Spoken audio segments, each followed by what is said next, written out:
Why do African nations keep falling into the same trap over and over and over again after independence?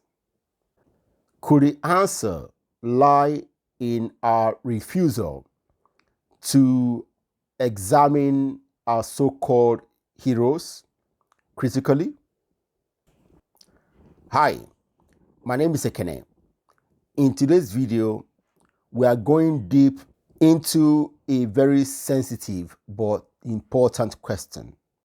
Why does Africa seem stuck in a loop of repeated political and economic mishaps?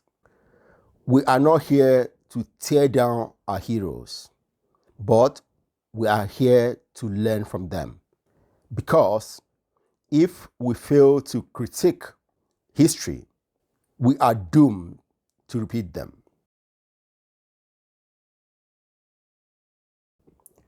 Too many young Africans have been taught that asking questions of our independence leaders is disrespectful or even un-African.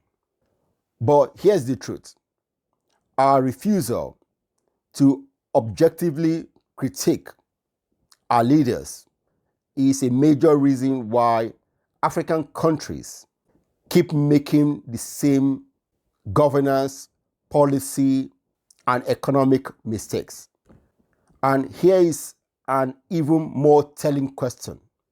Why don't most prominent African leaders have multiple biographies?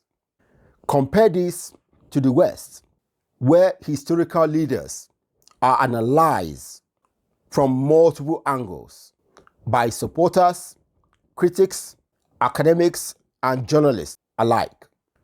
The function of writing history is not to glorify, it's to record truth and extract lessons for future generations.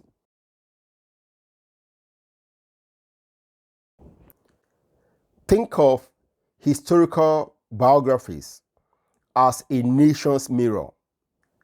They reveal what worked, what failed, and what can be learned.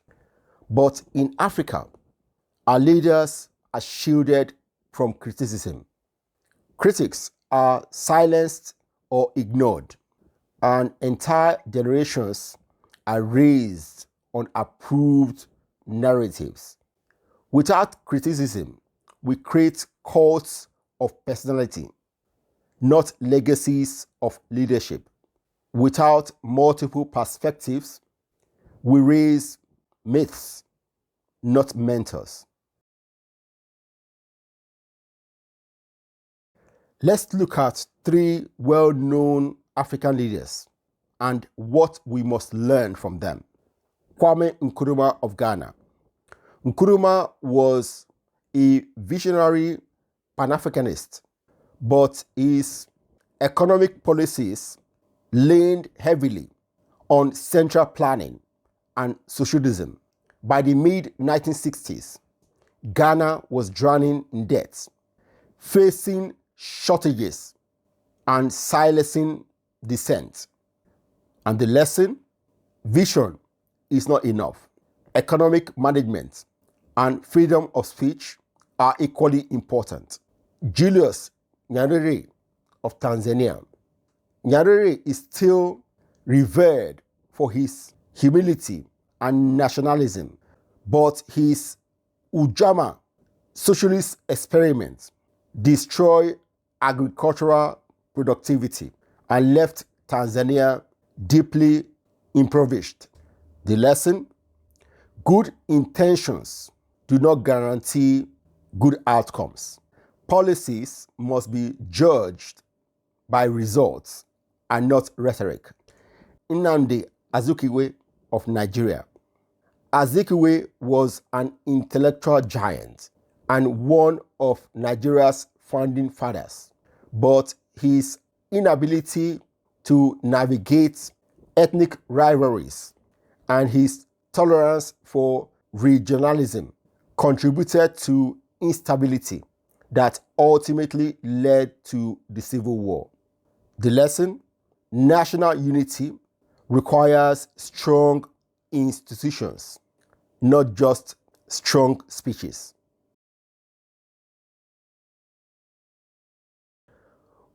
When we base our history on emotion rather than evidence, we turn our past into mythology.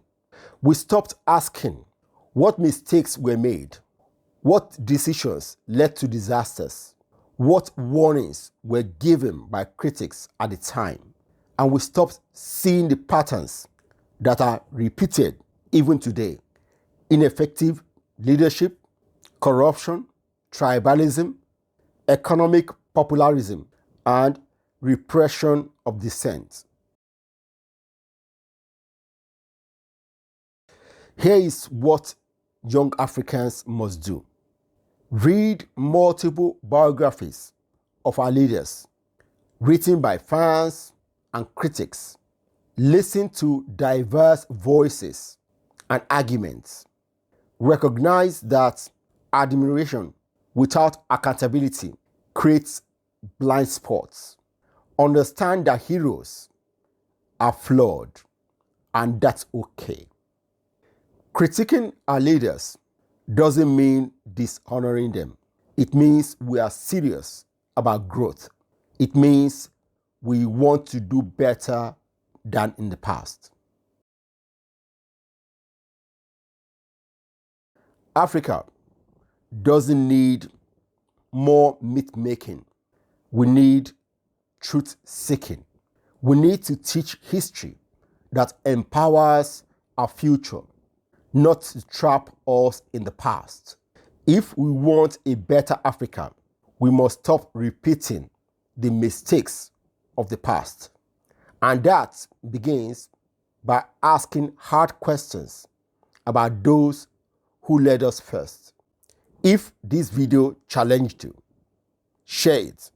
Let's start more conversations that matter.